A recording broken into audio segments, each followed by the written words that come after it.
Kasus yang seharusnya tak sampai ke juri justru berakhir dengan kesimpulan mengejutkan. You can't guess you were there, right? Just not possible for actually strokers. Kami akan membahas kasus kejahatan di Las Vegas di mana seorang wanita dihukum seumur hidup karena membunuh dan memenggal ayah anak-anaknya. Ini Inside the Crime oleh Law and Crime. Saya Elizabeth Miller.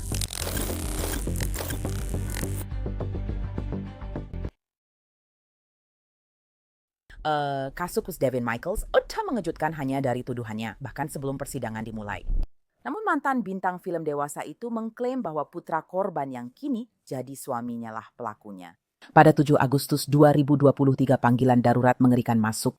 Dan anak-anak saya tahu di sana, mereka semua sudah diamankan. Saya tidak peduli dan tidak tahu. Buka penutupnya.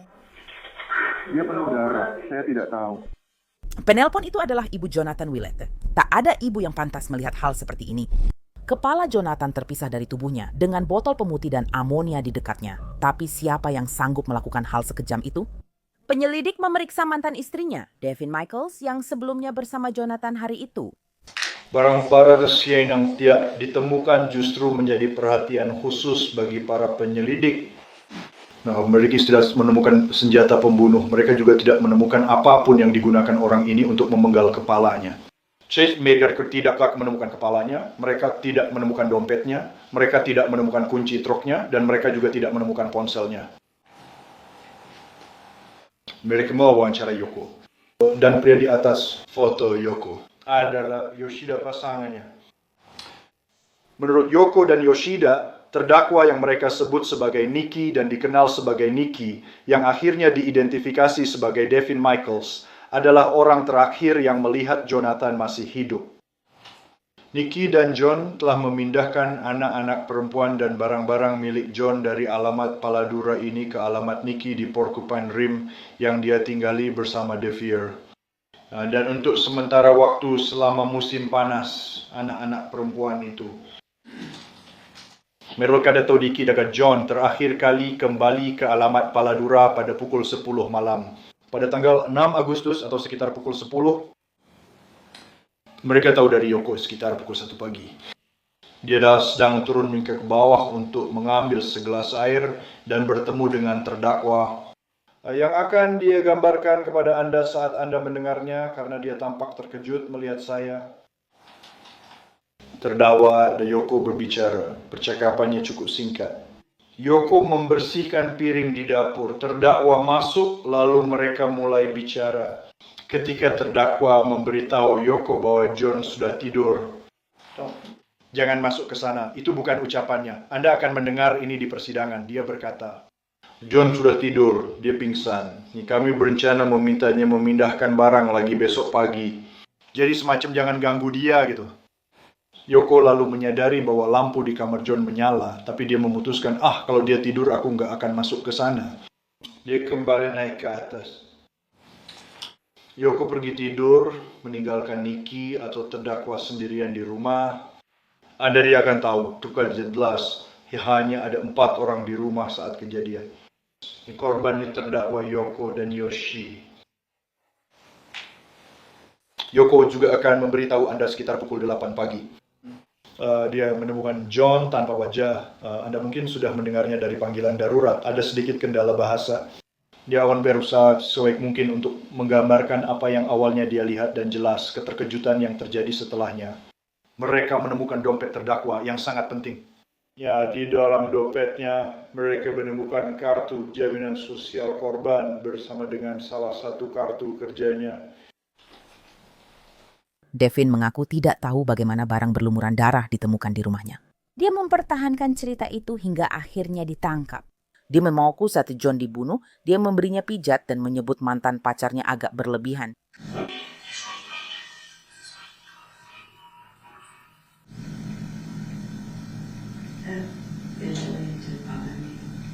Okay. What bothered you about it? That he's still pursuing.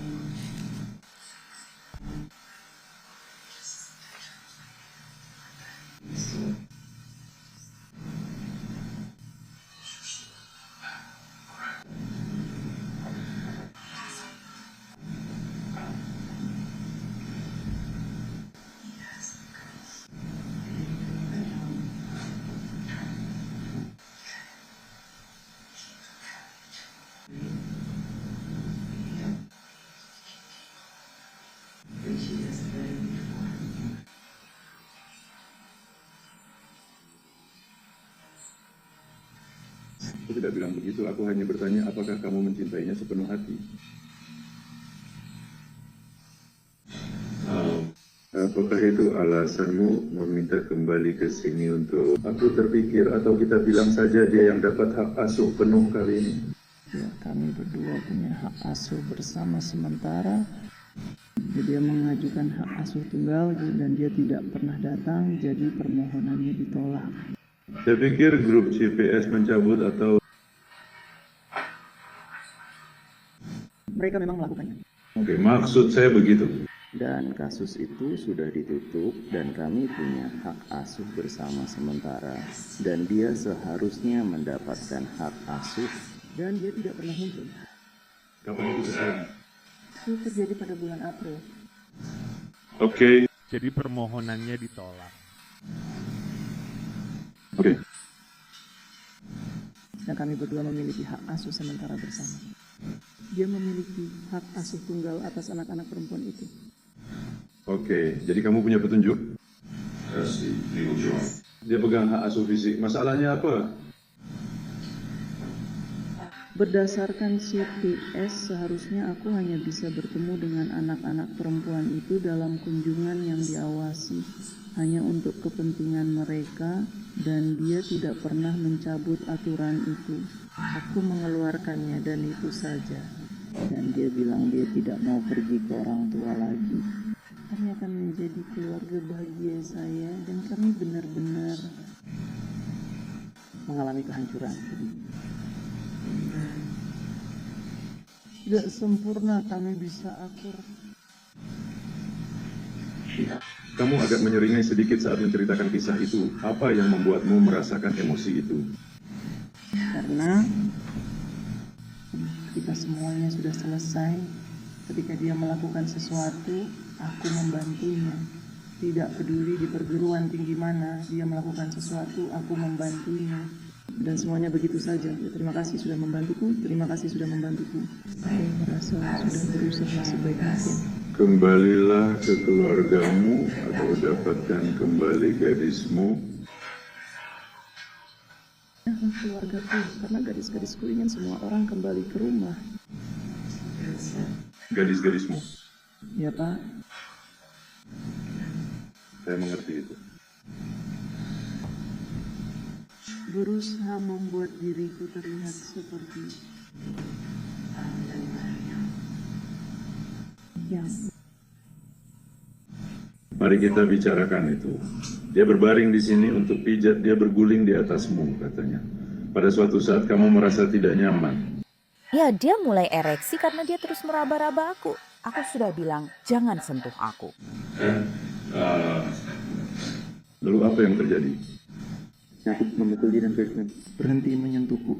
Kamu memukul dia pakai apa? Sesuatu seperti tongkat yang ada di perapian. Oke. Ya. Jadi dia berbaring di tempat tidur. Kamu turun dari tempat tidur, berjalan ke perapian. Please, kamu ambil. Tunggu sebentar. Jelaskan itu.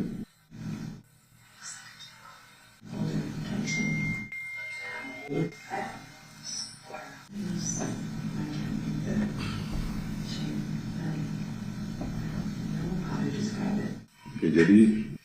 Jadi apakah itu dan berapa lama itu?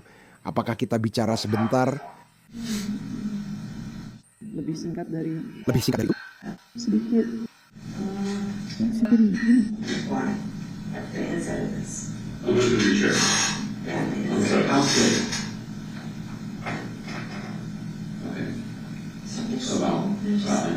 Yes. Dan ketebalannya sama sepanjang-panjangnya. Mine just have like a square thing at the top and square things at the bottom. Okay, so a candle holder or something that you put on the ground and the candle sits on? Is that Something that's what it looked like. okay? Warna apa itu? Wooden color.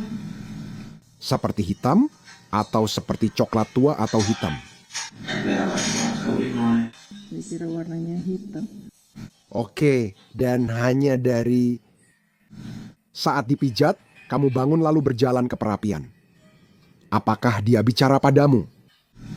Jadi dia di tempat tidur. Apakah dia duduk di punggungmu, cuek, lalu kamu bangun dan berjalan ke sana? Aku bangun dan berjalan kembali. Oke, lalu bagaimana selanjutnya? Di mana kamu berdiri saat kamu memukulnya? Aku di depan tempat tidur. Di posisi yang sama. Dia kembali ke posisi itu.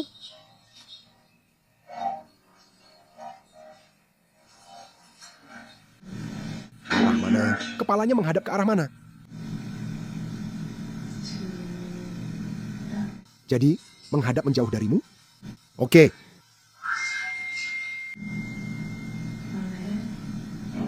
Selama wawancara dengan polisi, Devin menolak memberikan informasi apapun kepada detektif tentang di mana kepala Jonathan akan ditemukan. Colyak Stebor mendapat Devin membunuh Jonathan karena perselisihan hak asuh yang sengit atas putri-putri mereka, tetapi pengacara pembela Devin memberikan penjelasan kepada para juri. Tersangka potensial lainnya, Devier diwawancarai pada hari ke-7 Agustus 2023. Di awal wawancara, dia mengakui sudah minum alkohol. Dia mengaku bahwa setelah mendengar kabar kematian ayahnya, dia langsung minum alkohol. Tapi yang menarik, dari apa yang dia katakan dan apa yang tidak dia katakan, dia ditanya dari awal. Dan kamu tak bisa menyalahkan para detektif yang berusaha untuk melakukan yang terbaik yang mereka bisa dalam situasi yang cukup rumit. Mereka mencoba mencari akar, kamu tahu, merasakan akar dari hubungan antara para pihak. Maksud saya, kamu punya Jonathan yang sudah meninggal, lalu ada Devir, anak yang sekarang tinggal bersama terdakwa. Dalam kasus ini, Devin Michaels. Dan mereka mencoba memahami apa yang sebenarnya terjadi. Kamu tahu, apa yang terjadi di balik pintu tertutup. Mereka kesulitan dalam setiap wawancara, baik dengan Devir maupun dengan Devin, untuk mendapatkan gambaran tentang apa yang sedang terjadi. Seperti bagaimana hubungan mereka, dan mereka terus-menerus disesatkan oleh semua pihak. Dalam wawancara ini, yang pertama kali dilakukan oleh Devir, mereka mencoba memahami gagasan tentang hubungan pernikahan ini. Dan mereka bertanya padanya, tapi maksudmu kalian menikah lebih karena alasan kenyamanan? Bukan karena kami benar-benar saling mencintai? Jawabannya, tidak. Bukan seperti itu. Ini karena alasan kenyamanan. Tapi kalian tidur di kamar yang sama? Jawabannya, tidak. Dia ditanya, di sini di rumah? Jawabannya tidak. Apakah kalian berdua pernah intim sama sekali? Jawabannya tidak. Devir sedang ditanya, omong-omong, kamu benar, dia membencinya. Dia berbohong tentang hubungan yang dia miliki dengan istrinya. Ada beberapa pembicaraan soal telepon, nanti aku akan ceritakan lebih lanjut. Di masyarakat modern ini adalah kunci dari sebagian besar penyelidikan. Pernyataan itu menyebut Devir dikeluarkan dari dugaan karena alasan tersebut. Data lokasi di ponsel tidak melacak malam itu ke kediaman Paladera. Itu mudah diatasi, itu mudah dijelaskan. Itu ditinggal di rumah, itu saja. Ada kasus lain yang cukup terkenal, itu memang terjadi. Orang-orang sekarang tahu, mereka melacakmu lewat ponselmu. Kamu akan mengetahui bahwa Devir tahu tentang ini dan betapa pentingnya serta signifikansi petunjuk ini terhadap rahasia tersembunyi ini. Pernikahan demi kenyamanan ini dibantah oleh fakta-fakta. Kamu perlu bertanya pada dirimu, saat fakta-fakta ini muncul, kenapa Devir melindungi Devir? Orang besar seperti ayahnya? Ayahnya setinggi 6, kaki 4 inci, dan berat 205 pon. Kami sudah bicara kemarin, Devin Michael terlibat di industri film dewasa. Dia bukan diadili karena moralitas, dia diadili karena pembunuhan. Dia punya nama samaran sesuai dengan pekerjaannya. Devir memang suka hal itu, dia tahu itu, dia menghargai itu, dia mengejarnya. Dan hubungan terlarang ini dimulai sebelum hubungannya dengan ayahnya berakhir. Itu dilakukan di belakangnya. Terjadi antara Devir dan Devin. Lihat fotonya, itu yang sama seperti yang kutunjukkan padamu. Usianya dulu 19, sekarang 20. Gadis, kamu membuatku hafal, terpesona tadi malam. Kamu tak perlu mengubah apa-apa. Malam itu adalah perasaan paling sensasional sejak aku kehilangan keperjakaanku. Itu dinamika rumah tangga menarik ya. Devin pernah menikah dan punya anak dengan Jonathan, lalu juga menikah dengan putra Jonathan. Suami Devin, Devere, memang naik mimbar, tapi bukan sebagai saksi pembela. Apakah pernah ada suatu saat ketika Anda diperkenalkan dengan seorang wanita bernama Nikki? Ya, Pak. Dan pada akhirnya Anda menikah dengan Nikki. Nah, kita perlu membahas banyak hal di sini. Maaf membuka aib Anda, tapi kita harus menanyakannya, oke? Yang saat pertama kali Anda bertemu dengan Nikki, apakah dia sedang berkencan atau menjalin hubungan dengan ayah Anda? Mereka sedang berkencan saat itu? Ya, Pak. Anda tahu di mana mereka tinggal waktu itu? Saya tidak tahu. Ketika ayahmu dan Nikki bersama, apakah mereka akhirnya punya anak? Ya, Pak. Dan apakah itu kedua adik perempuanmu? Ya, Pak. Anak perempuan lahir. Apakah kamu dan Nikki menjalin hubungan intim? Ya, Pak. Kira-kira berapa umurmu saat itu? 19 tahun? Iya, Pak. Anda tahu berapa usianya saat itu? Iya, Pak. Bagaimana hubungan itu bisa dimulai?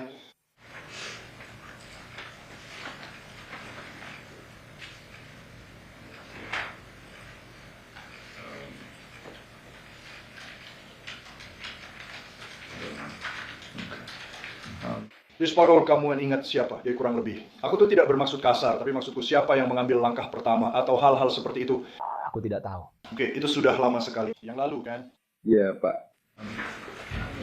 Saat dia dan awalnya berhubungan intim dengan Nikki, apakah dia masih berpacaran dengan ayah Anda? Atau masih menjalin hubungan dengan ayah Anda? Ya, Pak. Apakah aku malu mengakuinya di depan sekelompok orang asing? Iya, Pak. Kapan kamu menyadari bahwa dia ditangkap atas pembunuhan ayahmu?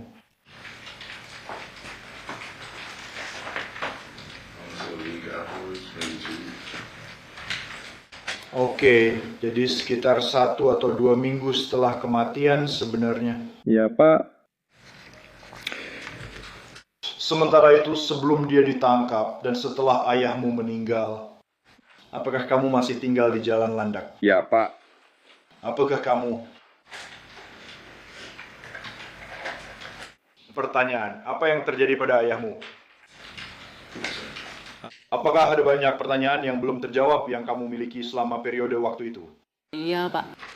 Bukan pada suatu saat setelah dia ditangkap, dia menghubungi Anda dari pusat penahanan. Ya, Pak. Dan yang mulia, kami akan mengajukan XIS 31 yang merupakan rekaman dari kontak tersebut. An incarcerated individual has entered the detention center. This call is not private. It will be recorded and... Please...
because they don't have any other. They have no murder weapon, no motive, no nothing.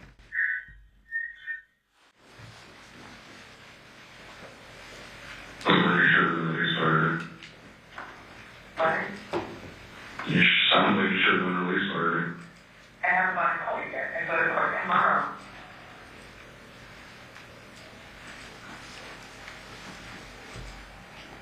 Okay, well, I'm not doing this out for you.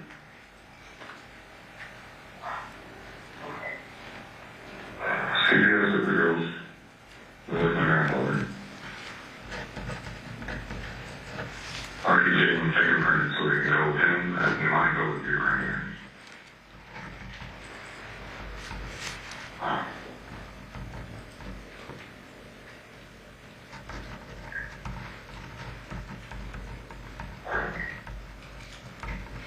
So will you get released tomorrow? I should.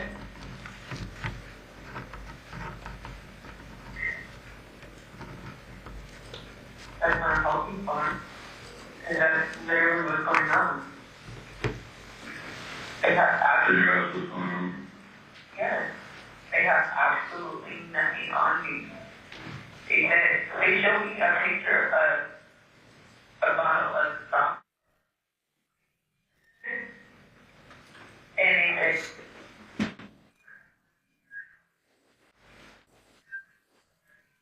they're like, well, this was used at his house.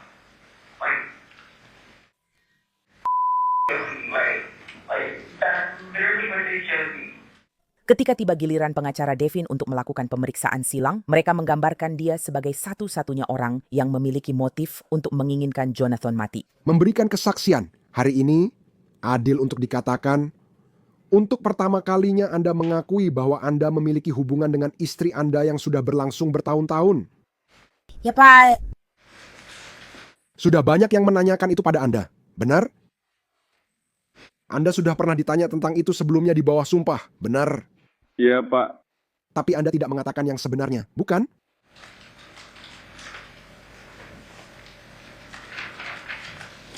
Pak, Anda sudah terima salinan pernyataan untuk persiapan kesaksian hari ini, kan? Benar.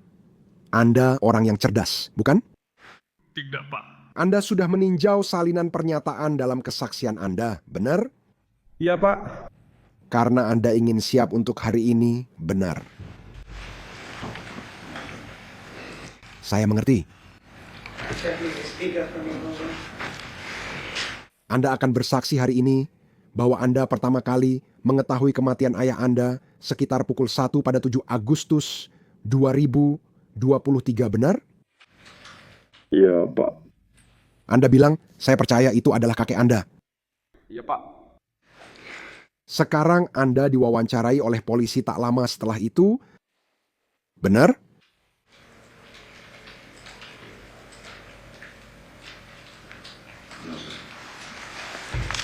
Anda diwawancarai pada pukul 2.35 sore, 7 Agustus oleh detektif Ozawa. Dia datang untuk menanyakan tentang Anda, istri Anda, hal-hal yang terjadi di rumah ini dan di rumah yang lain. Benar, rumah Paladera.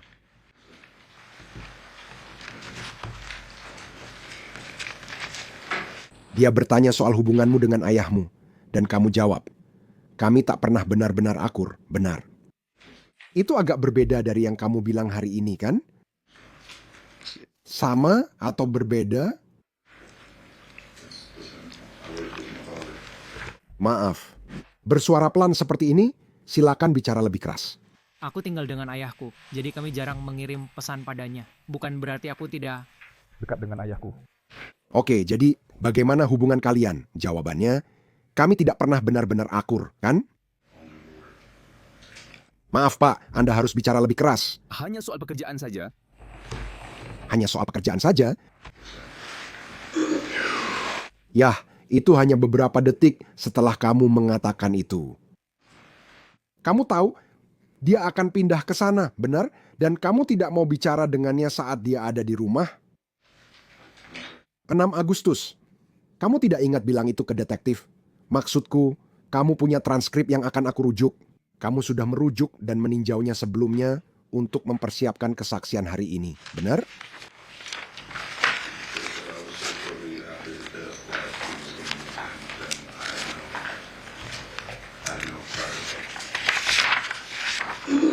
Penasihat, saya merujuk ke halaman 4.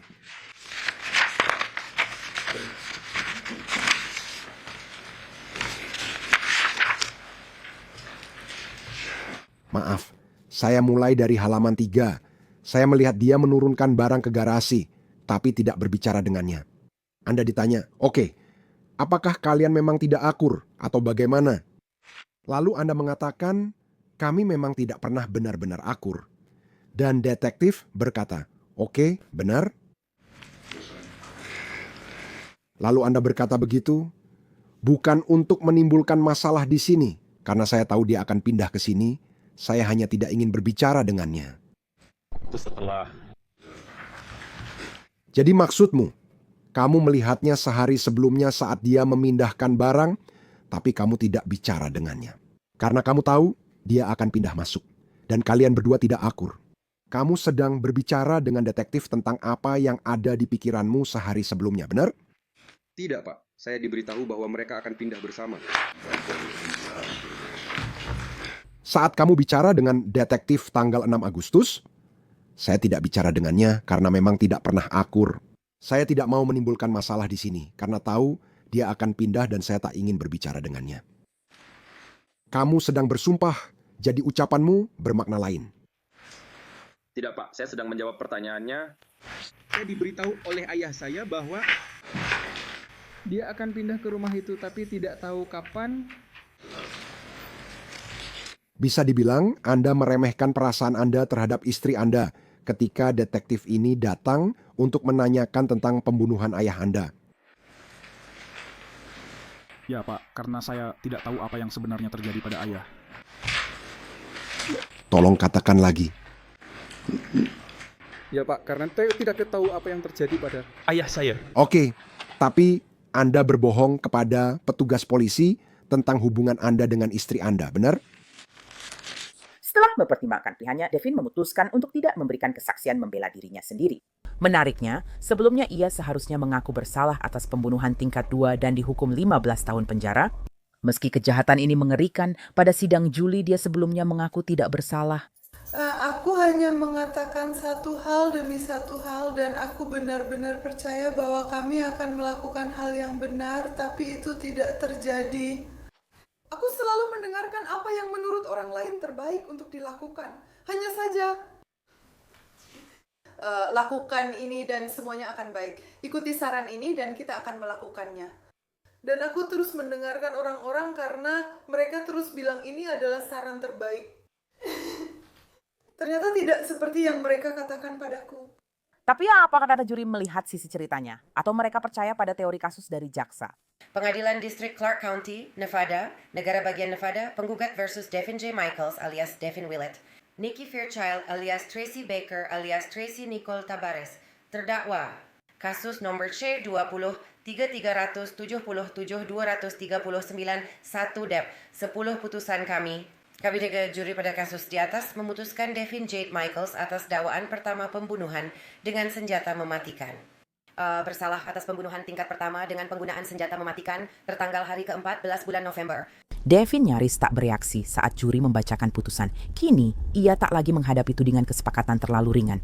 Setelah dinyatakan bersalah atas pembunuhan tingkat pertama, dia menghadapi sisa hidup di penjara. Devin Michaels belum dijatuhi hukuman resmi.